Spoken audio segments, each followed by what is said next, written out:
Nice. Simon, TheEVSide. Hello. Yeah. Thanks for joining us. No, absolute pleasure. It's most of my audience probably don't know who you are, because at the moment most of our audience are still EV interested, but not actually EV owners. Yep. Which is good to know on the Digital Lifestyle Show. So I've been watching your channel for ages. Thank you. And you do some interesting stuff, because you're not all about cars like most of the people I've been talking to today are. No.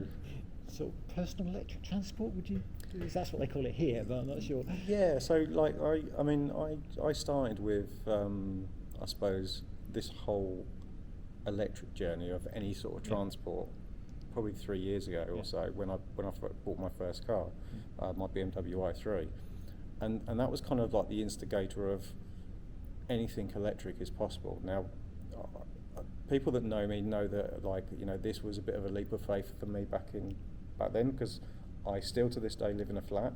I still to this day do not have home charging, and yet I run an electric car. Which proves it's possible, and I was another example of that. 100%.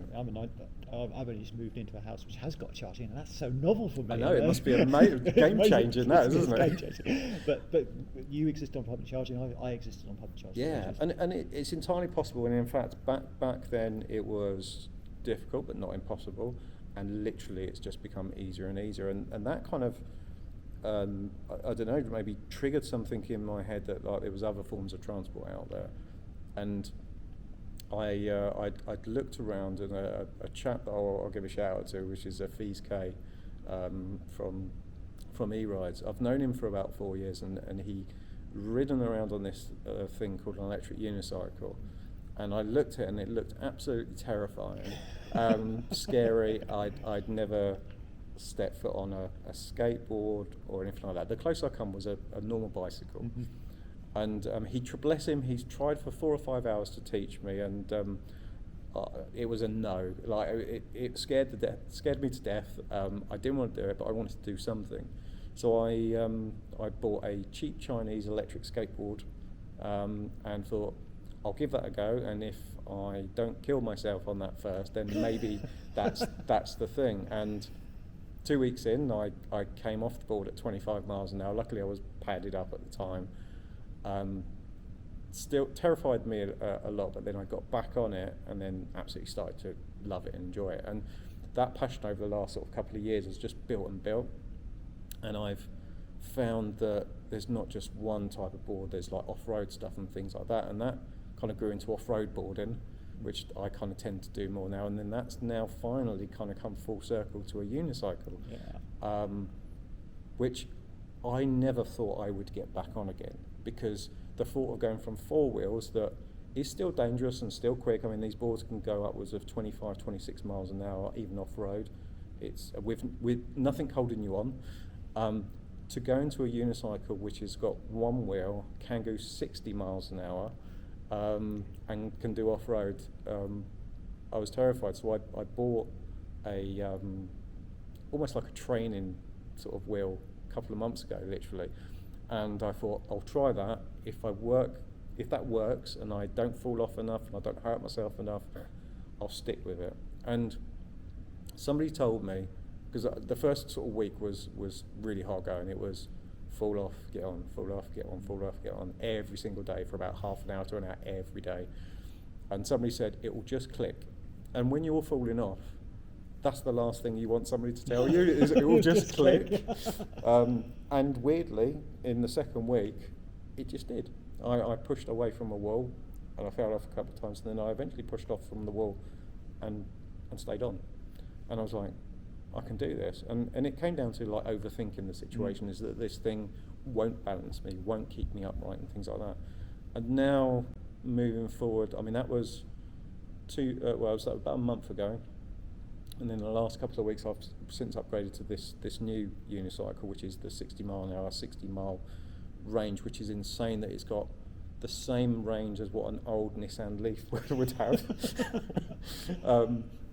And I've done so much because of that, and so much exploring. You know, a week ago I was up a Welsh mountain on this thing. I've hit 31 miles an hour on this thing already, and the amount of freedom this thing gives you is just insane. So my kind of bring back to your original question, the channel was born out of electric cars, and it still very much does feature electric cars and things like we're right now, fully charged, but it encompasses all kinds of transport, because there is just so much out there, from scooters, bikes, skateboards. I think about a year or so ago, it was electric boat, car reviews and things like that. And I kind of try to cover everything that I'm passionate about. So at the moment, it's electric unicycles. But again, there's, I'll do interviews with people. I'll review a car if it excites me. Now, somebody said to me recently, why haven't you're going more towards electric unicycles and things like that? And I said, I am. I still like doing the car stuff, but it needs to excite me now, because it's great that all these electric cars are coming out, but the last one that really excited me was the Honda E, and I loved it because it was quirky. Now, anyone that's seen a BMW i3, it's a love it or hate it car. You're either going to fall in love with it or you're going to absolutely hate it. It's one of those. It's a Marmite car. Honda E to me is the same type of thing, and it's quirky, and I like that. And something about it needs to kind of grab me. I mean, it's great that Vauxhall and Ford and people like that are bringing out electric cars, but none of them excite me. And that's what I want to do now. The channel stuff, I want to make kind of things that excite me as well as hopefully the audience. And it's not just, I know the audience like me falling off stuff, so there's still going to be plenty of that. But at the same time, it's good to get some of the car stuff as well. So what cars do excite you at the moment? The cars excite me at the moment. From a dream world sort of point of view, it's a lot of the classic stuff that are being renovated for electric. If I had the money, some of them, like the Porsches and things like that, are just incredible. And some of the attention to detail that these people are bringing are just. It's not just let's just put an electric in it and that. They're renovating so the car looks even better than it was when it was originally made. So they are, and I think from a modern point of view, the Kia 6 looks incredible. I've briefly sat in it at a press event until the vultures got around it and kind of got in the way. But that to me looks like Kia, who are already pretty good in leading in terms of battery technology, have gone, right, we've set it up, we know we can get 300-mile range out of this sort of technology, let's make a really cool looking car. And that to me is what like EV6 is, and that excites me. The Ioniq 5 excites me outside. And people are probably going to hate this, but like I don't like the interior at all. And it's a personal preference. I think the inside of that looks dated, and if you go to the Kia 6 outside looks fantastic, inside looks modern and fantastic and things like that. So that really is exciting. And to be honest, I really want Tesla to come up with that 20-25 grand car. Yeah. Because that will be game changing. Their cars are already brilliant. Everyone knows Tesla cars are great. Everyone knows the infrastructure is great, although let's hope that infrastructure goes towards other manufacturers soon. Yeah. But if they brought out a £25,000 car in this country, it would just go through the roof in itself. You only got to look at what's happened with the MG. Yeah. I mean, and that's in terms of what people want or say they want from an EV, because obviously the reality is maybe slightly different to what people say. But people say they want 200, 300 mile range, don't want easy charging and all that. If Tesla were to bring out a car in that same price range, I mean, it's a no-brainer. MG already selling. They can't make enough of the damn thing. Tesla would literally kill the rest of the car competition with that. And for me, it's like now coming from a BMW i3, my lowest range in winter is about 90 to 100 miles. I always said, like, guaranteed 200 miles. I don't need any more than that. I don't need 400, 500, 600 miles. I know that's what manufacturers are desperately trying to get to. But you actually don't. If you live in the UK, you definitely don't. 200 miles, you can get to Manchester. Yeah. Like, I drive an I-Pace, and my range now is 200 miles plus all the time, winter and summer. And that is enough. It really is enough. Yeah. I know. I was talking to Mike Jelfs earlier, and he's very much of the opinion that 150 is actually enough. Yeah, I probably, and as long as it's a guaranteed 150 as well, yeah. And I think that's probably is true, because you can get coast to coast almost on that. If you Absolutely. Yeah, and now we are at last seeing the infrastructure start to improve, and some of the charging points. I mean, the other thing I was talking to Mike about was the lack of destination charging in this country, which there are other places in the world I've been to, and destination charging is the way you go, and you get to a place and there's 5 or 6 chargers at every hotel and everything. It is strange, isn't it? Like where even a year ago, we were talking about the fast infrastructure, like the motorway services and things like that. It's not good enough. Yeah. It was poor, and there's not enough fast chargers. And actually, that's vastly improved now. And now we're talking the other end. It's like, but when I get to a destination, I want to be able to plug in, go and do shopping, or whatever. The most random one I went to literally 2 weeks ago when I was at this Welsh mountain, I thought, I'm going to have to find somewhere to charge, like on the way, a fast charger. I turned up, and there was 4 7-kilowatt pod points in the middle of nowhere. And I was like, this is ideal, because I plugged in, went riding, come back, and I was full. And that's what people, when you're going somewhere on a long distance, you do tend to stay there. So if you can get, I mean, most places I visit when I've been to shop is 4 or 5 hours. 4 or 5 hours, you can get a decent charging on a slow charger. Absolutely. And I just think that it's a lot easier to provide that sort of infrastructure than it is the more expensive infrastructure. Yeah, because it doesn't require, like, I mean, anyone that sees, things like Ionity chargers and stuff like that, there's always a massive infrastructure that sits behind them. But with 7-kilowatt chargers, it's straight into the main grid, and away you go. Yeah, and that would also alleviate, I think, a lot of the take up on the motorway services, because people need them. You arrive and you charge when you get there. It's just ideal. I mean, I stopped at. I didn't have to charge this morning, but like to go home tomorrow, it's like I stopped at Instavolt at the McDonald's, and I was like, well, this is brilliant, because come in, plugged in, contactless payment, fast. I can go and have breakfast, write notes for an interview I was scared about, and then literally get back in the car, and my car is full, ready for tomorrow. I mean, even for having that in a convenient place where you're doing something while you're doing it. And this is what petrol people don't seem to get. It's like, when you go to fill up your petrol, you can't do it. You can't do anything else. You're sitting there pumping this horrible stuff in. When you've got an EV, you're having breakfast, you're going to the cinema, you're doing all these things. That's right, and most of the time, unlike yourself, you're charging at home. Exactly, absolutely, yeah. Well, that's why I got an electric unicycle. I don't need to charge it anymore. Well, I stopped on the way. I mean, I did stop the other end of the sewer. I stopped at Cobham and was going to use the electricity. Well, I stop saying that. I know. GridServe, electric highway.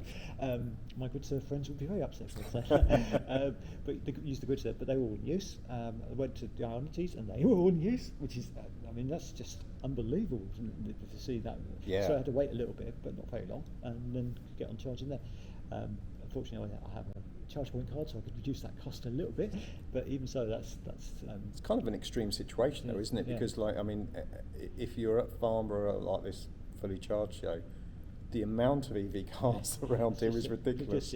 Well, it's a bit like rugby services were just after EV in the park. We're queuing full. Full to get those. But it is a rare occurrence. Yes, yeah. But it was interesting. The reason I ended up at Cobham was because I was down south and none of the chargers were working, because they're all on Polar or charge your car or whatever, and just nothing was working over the weekend, which is unacceptable. I mean, it's odd to think that a year ago, or maybe a year and a half ago, I'd be the first bit on my channel, I was very vocal about a certain motorway charging infrastructure company that were awful, frankly awful. And for people like me that couldn't charge at home, it's reliability. Yeah, absolutely. Somebody asked me, it's like, why do you pay that amount of money to charge a car? And I say, that's because I've got no other way of charging it. So if I go to an Ionity or I go to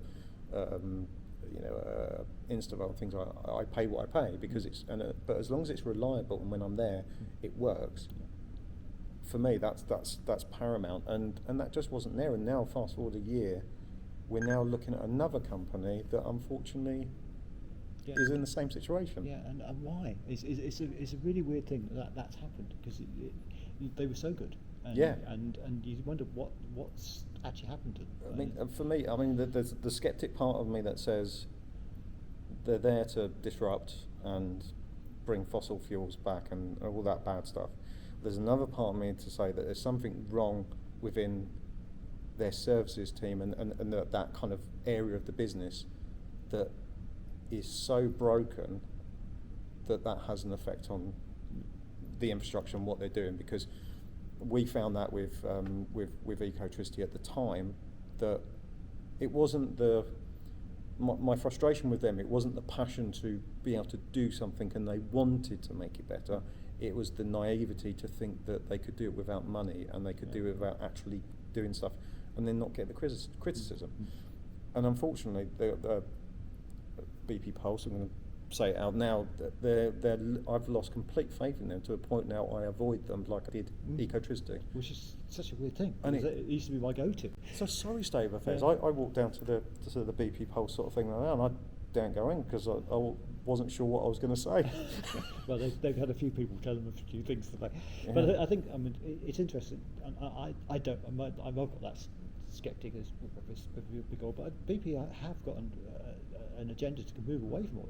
They're investing left, right, and centre in green energy, and they seem to be doing it deliberately, not to disrupt, but to actually they see that's the future. And they've got billions. It's not like, the way I look at this is like, if you're a company like BP, putting infrastructure in and making it work is a tiny investment compared to the sheer billions they are currently making. And even if they do it as a PR exercise, they would still make money. I don't understand it. It's worrying that it's gone downhill in a matter of months. It's not even like it's been a year. Literally 6 months ago, it wasn't brilliant, but it was okay and it worked and things like that. And then literally it's fallen off. And you do wonder to some extent, is it the network which existed previously, as opposed to the network they're now building, which is they're building it at their forecourts, and maybe that's a dying kind of trade, and then actually, like you said, it's going to move into the forecourts, and those ones they do seem to. Although I've still found a few broken ones of those, and they were all affected by their back end issues as well, which that happens to everybody. Seems to be slightly more reliable, don't they? Yeah, it's slightly more reliable. I've often thought it's part of this land grab which is going on at the moment, where everybody's trying to install chargers absolutely everywhere, and sometimes installing them way before they're actually ready to go live because they haven't even got the power connections. Yeah, you kind of see the boxes there, don't you? But and covered up, and there's nothing else. And that's because they want the land before anyone else gets it. Because land's a big problem. Nobody's got anywhere to put these things because the way the planning permission works, and we're having conversations about that earlier. It's very tricky for them to get planning permission for this stuff. But I do want, and also there's a lot of government grants going around for installs last year. So I think people.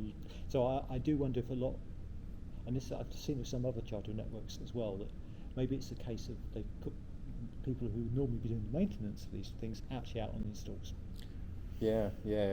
Because they'll see, and this is I work in the IT industry, because people think my YouTube channel is my main job, but it really is. I don't make fortunes from it, but like in the IT industry, we do exactly that. It's like if you've got an issue in that people are experiencing in the back end, the best way to teach them about it and make that customer service element better is put them on the front line and say, right, if you was an end user and you was experiencing that, that's what you'd experience. So take that learning when somebody phones you up and it's 12 o'clock at night, it's raining and they want the charger to work. Use that, and that's the big, I think that's the big gap, because if you do that, you then experience what that person is experiencing, and it's not good, and you instantly know that something has to change. And I think that, for me, is the biggest thing I've seen from the likes of GridServe. The fact is that the Toddington and people that work in there, and you only got to see it in the Braintree team, they're the first ones out in the forecourt. Are you all right? Everything going okay? Can you charge okay? And everything's fine, but it's that care and consideration for the person using it. Yeah, absolutely. And it comes because I've spoken to Sam a lot from, and first and foremost, they're EV drivers. 100%. Yeah, they get it. They absolutely get the experience. They want to make that better, and yeah, it's a passion for them as well as being something they're going to make money off. It's a passion. Yeah. And a really good business model as well, which is totally sustainable. So it's. Yeah, I can't wait for the grid surf in Stevenage. Literally 5 miles from where I live. It's going to be brilliant. Like got one coming up down the road. Yeah, as well, yeah. So it's great. I mean, but the other thing is they're filling in some of those gaps. I mean, Yeah. the fact they've got one coming in Norwich fairly shortly, that's going to make some coast journeys that's so much better. It's okay in the fact that you've got some Instavolt scattered there, but having something like that in the middle, just easy. And it's great to see some competition for Instavolt as well.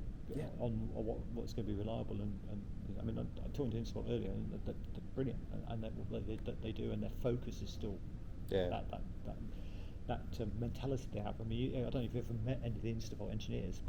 I've met a couple, but yeah, they're always so keen to talk to you. It's kind of ingrained in the way they think, and it's nice to see that level coming from GridSurf as well. So you're going to have two competing teams who both got that passion.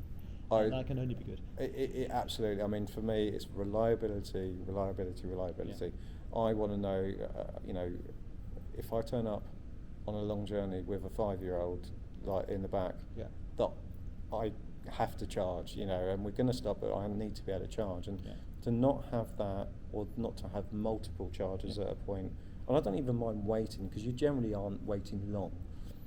I mean, we done a 220-mile journey down to Torquay for a holiday, and that was my worst fear, in the fact that we had the whole family in there. It's the first time we'd done that sort of distance, and it was easy because we stopped at Instavolts both times. And I turned up, there was multiples, it was contacted, it was charged. I had a coffee while I was waiting, and it works. And I was like, just breath of fresh air. And one of my big things, and we're going to see this more and more, I think, is you've got the experience I've got. So you've got the i3 and the iBase both have some compatibility issues with superchargers.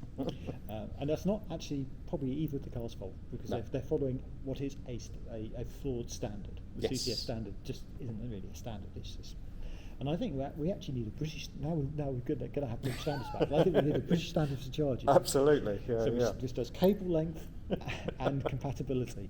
That will please a lot of people. Yeah, and then the charger manufacturers wouldn't have any excuse, and the car manufacturers wouldn't have any excuse. They've got to meet these standards. So I think that's a big challenge. I mean, I turned up a Shell charger just before I went to Cobham, and I turned up, drove up, looked at it, and drove off again, because I knew I wasn't going to be able to charge it, because it's an FSX, one of the older FSX. It wouldn't.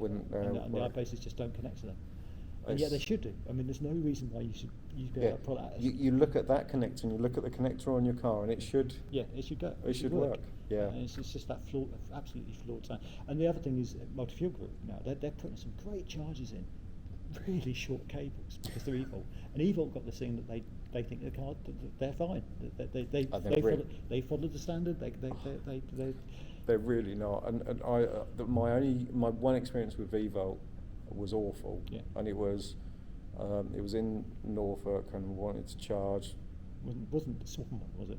No, it wasn't. It was one random one in like Great Yarmouth or something like that. And I plugged in, swiped my card, and then couldn't get the connector out. Yeah. So it stopped, charged me the holding charge of £65, which was insane price. Done it again, managed to get it out, and then the cable was too short, like that, and then charged me another £60. So I'm £130 down in my account already, and I know people say, "Oh, we use a credit card, blah blah blah," but there's no reason for that holding charge to be that high. Instavolt, £5, perfect. Yeah.